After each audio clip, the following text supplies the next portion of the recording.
Hey, what's going on, everybody? It is Aaron Trevino here, and we have two wonderful guests from beautiful San Antonio. We have Rosa and Jim. How are y'all doing? Fine, thank you. You? I'm doing just fine. It's a beautiful day. Sun's out, and I can't complain. It is. It is. Perfect weather. We can't complain. That's right. So for those of us who aren't too familiar, would you introduce yourselves?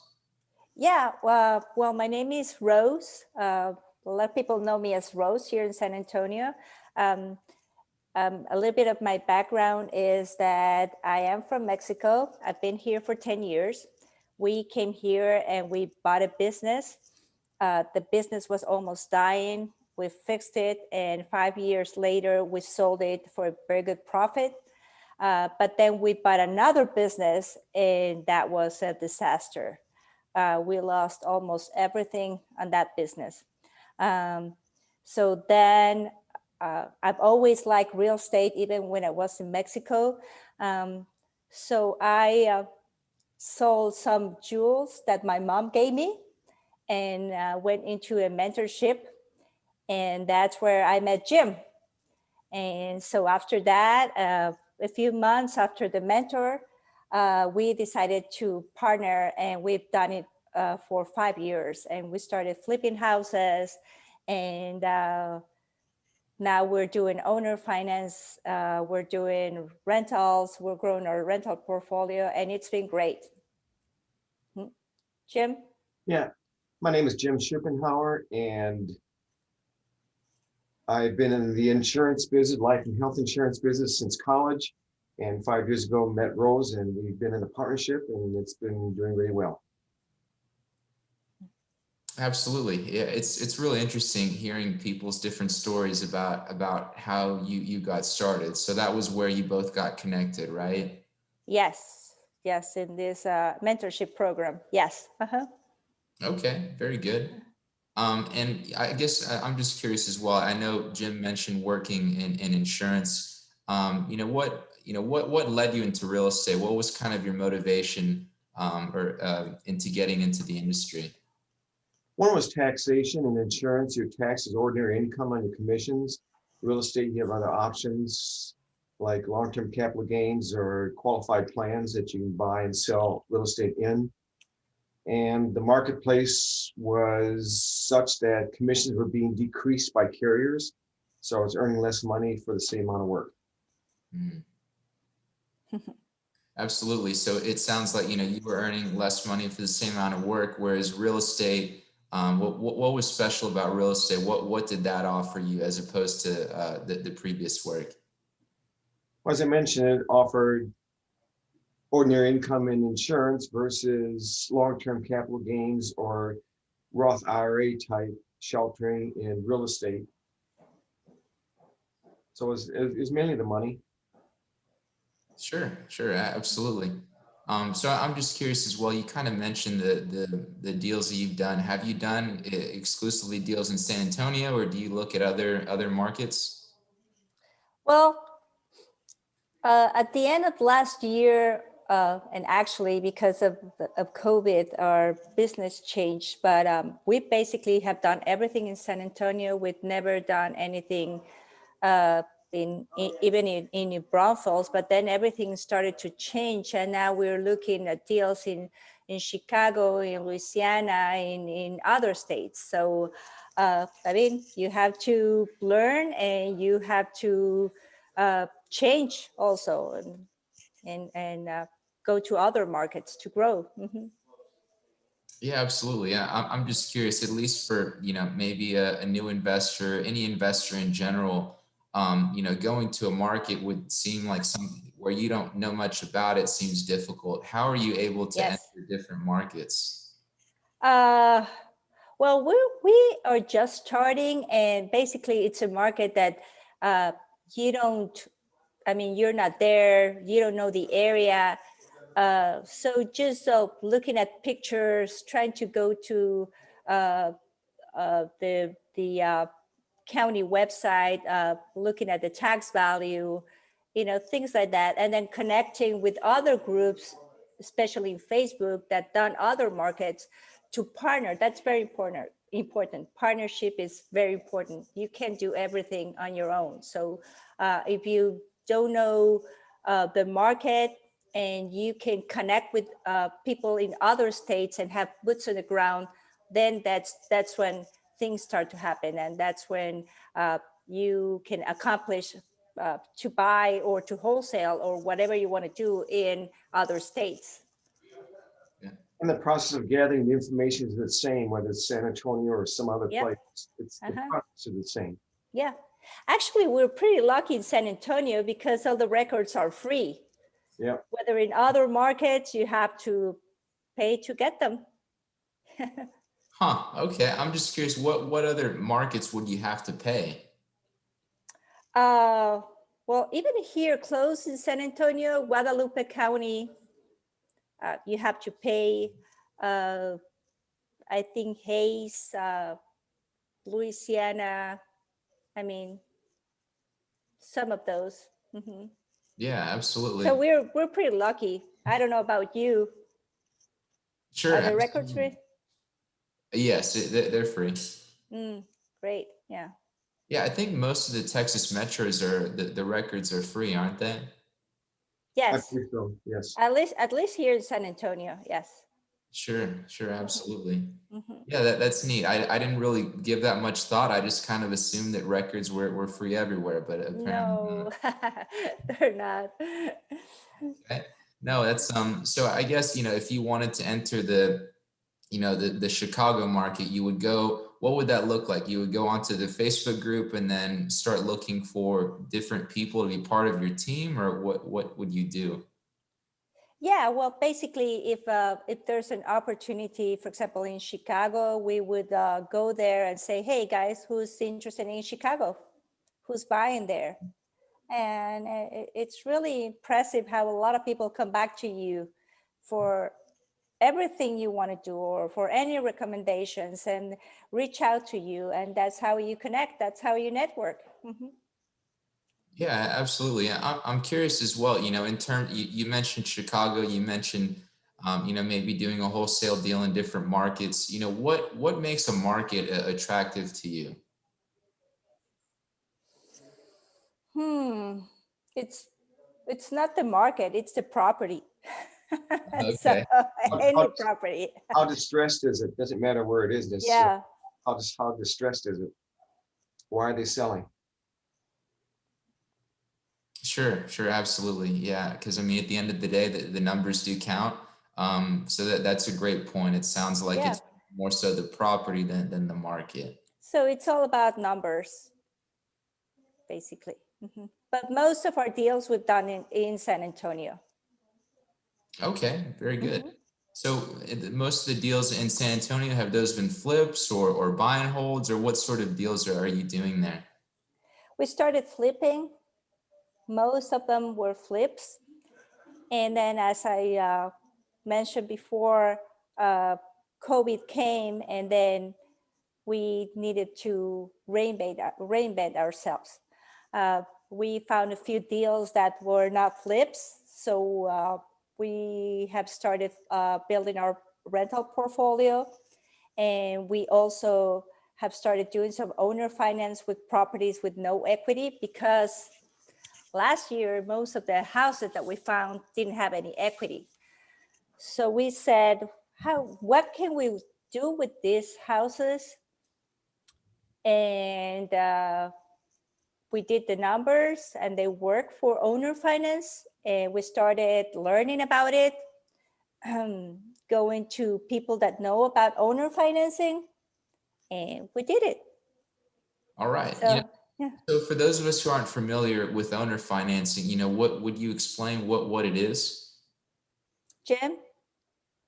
You take a property that might have an underlying mortgage and sell the property at a little bit higher than after repair value, get a down payment of 10 to 20%, and then create a note of 8-9% interest, and those payments provide cash flow after the underlying mortgage is paid.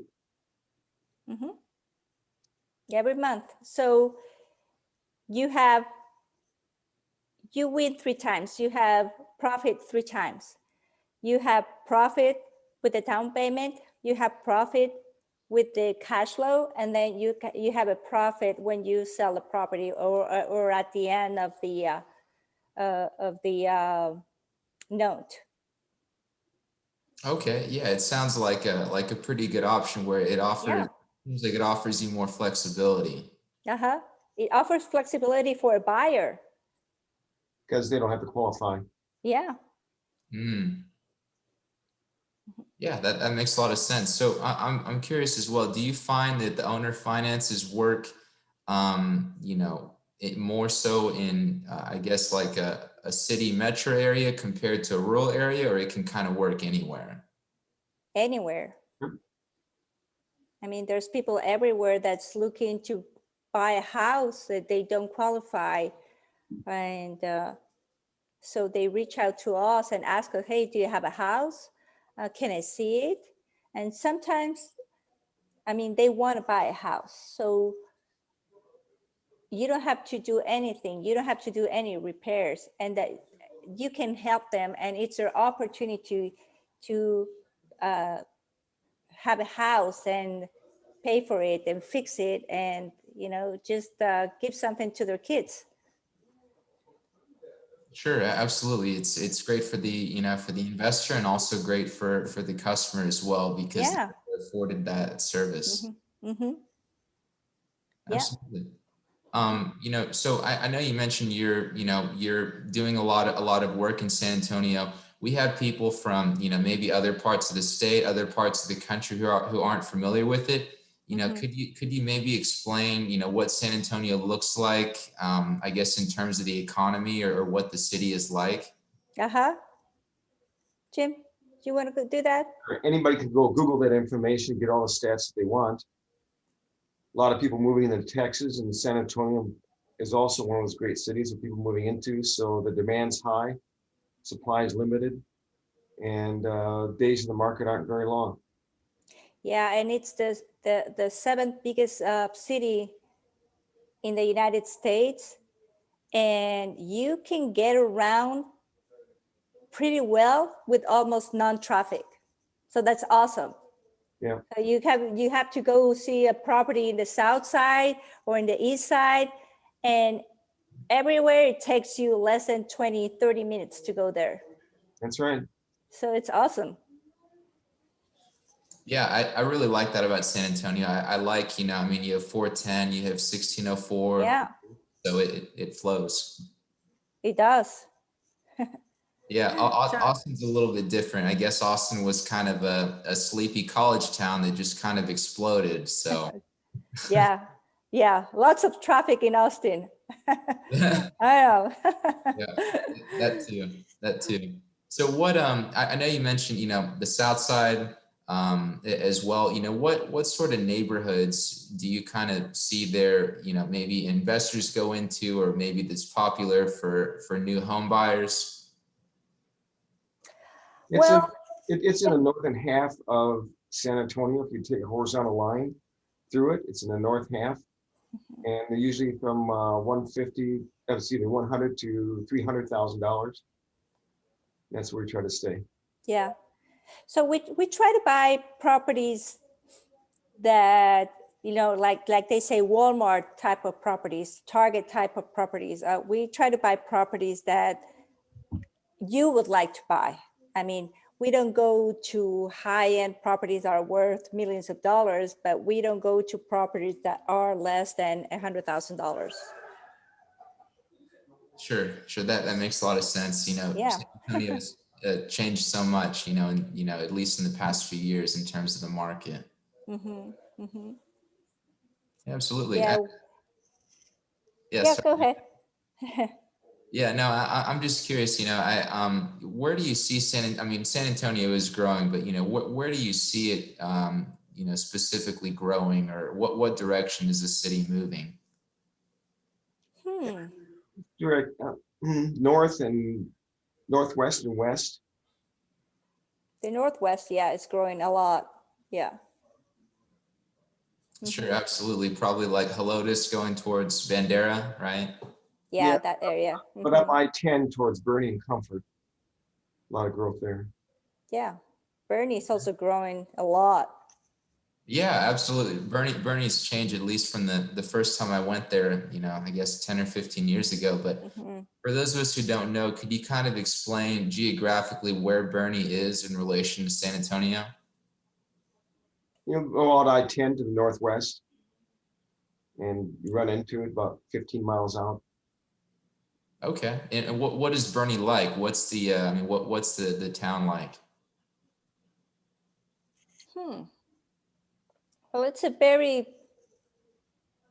a nice city. It's a very rustic city. A lot of traditions, especially in Christmas. The school district is awesome there, so a lot of people want to buy there because of the school district. I don't know. It's a very nice city, small city, and I don't know what else to say. It's just A lot of people live there because they work in San Antonio. They can buy a lot of house for your money. Yeah. Yeah, absolutely.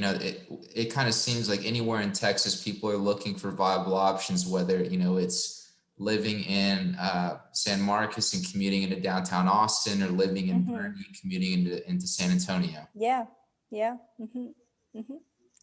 So that's it. And one of the other things I want to tell you is how last year we had to reinvent ourselves and start on other strategies, especially the owner finance strategies, because I can tell you from January to almost September, the beginning of September, we didn't get any houses, like any houses. And we were behind on our goals, and we say, we don't know what's going on.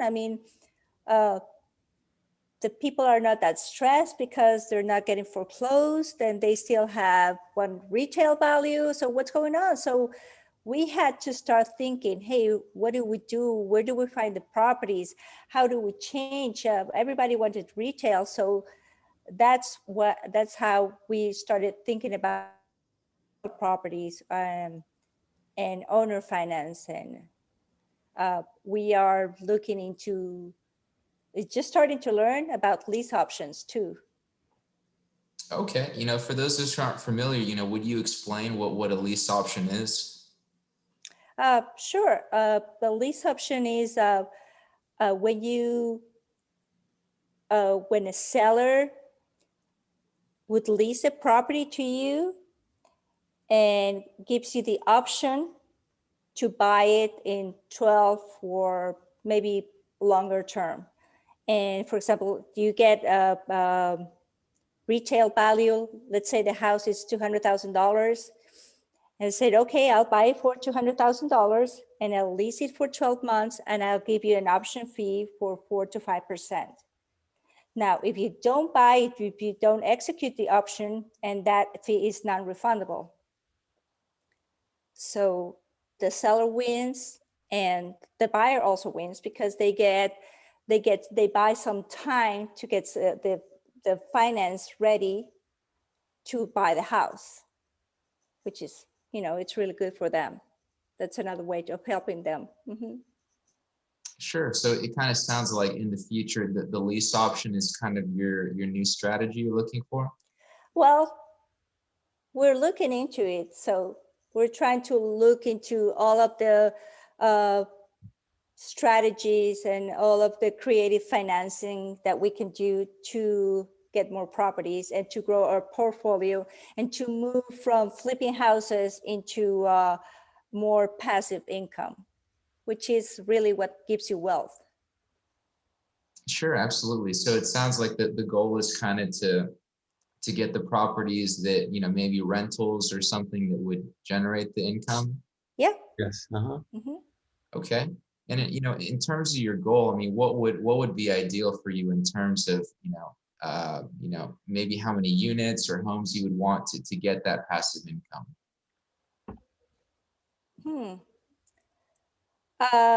Well, our goal this year, I guess it would be and we are being realistic. I guess it would be 12 properties a year that would give us a good cash flow. Mhm. Okay. Mhm. For those of us who aren't familiar with the term, could you kind of explain what cash flow is?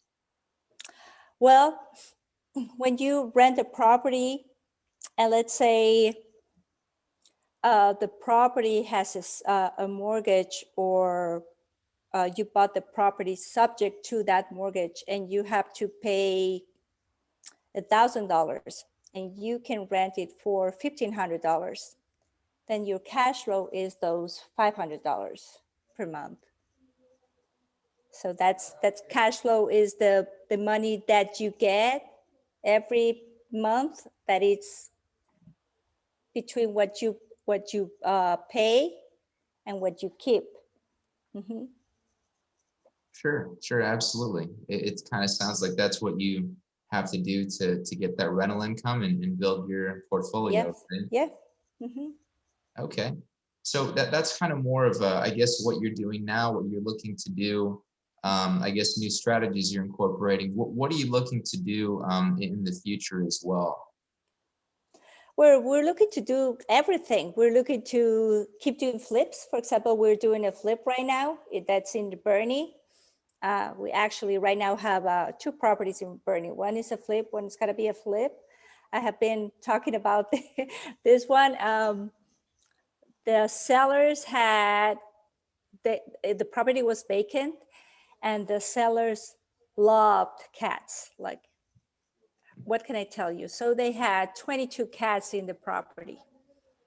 Uh, so and they had furniture and clothes, and it was a hoarder house. So that property is going to be a flip. I mean, every house that we find, we don't do multifamily, we just do residential properties. So, but every property that we find, it's a different strategy.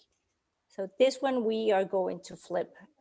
We have another one that's also in Bernie, and we had it subject to, and that's a rental.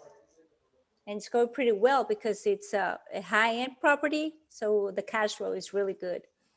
Um, we have another one here in Stone Oak that's also rental, and that's not giving us too much cash flow, but our strategy with that house, it's about keeping the house for about 5 to 6 years.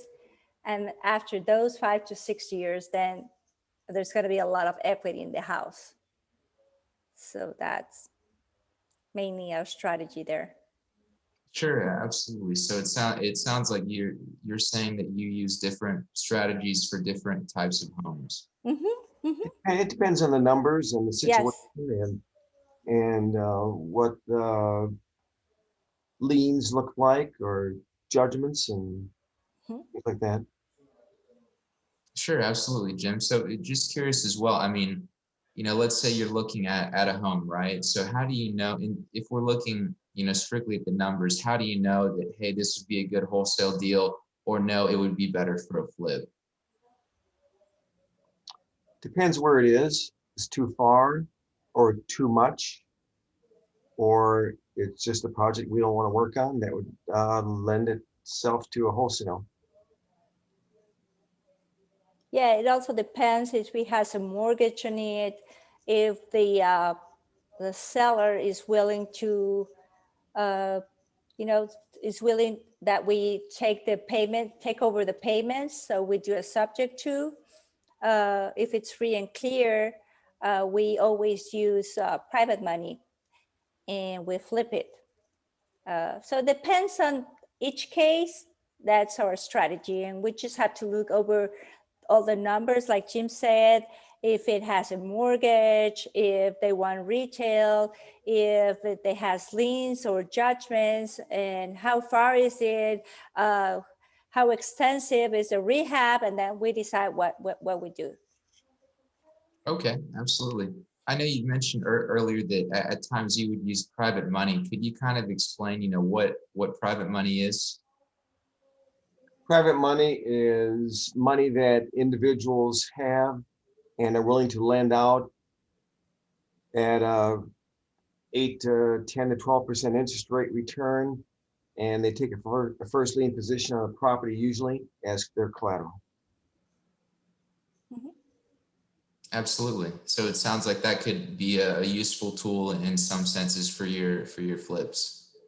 Oh It is. yeah, Yeah. absolutely. Yes. Uh-huh. Yeah, absolutely. All right. Well, I mean, is there anything else that you haven't said that you really just like to hit home? Uh, well, I think what is important is if everyone wants to get into real estate, I really recommend it. But I also recommend uh, partnering with someone. And in partnership is it's important, but you have to find the real person. And there are two things that you have to look in a partnership. The first one is trust, and the second one is accountability. Because you cannot always do everything yourself. You try to do everything yourself, and it's very difficult. So that's where we are. I mean, Jim and I, we trust each other. We are accountable for what we do. And he has his strengths, I have mine, and we combine them and we make a better team.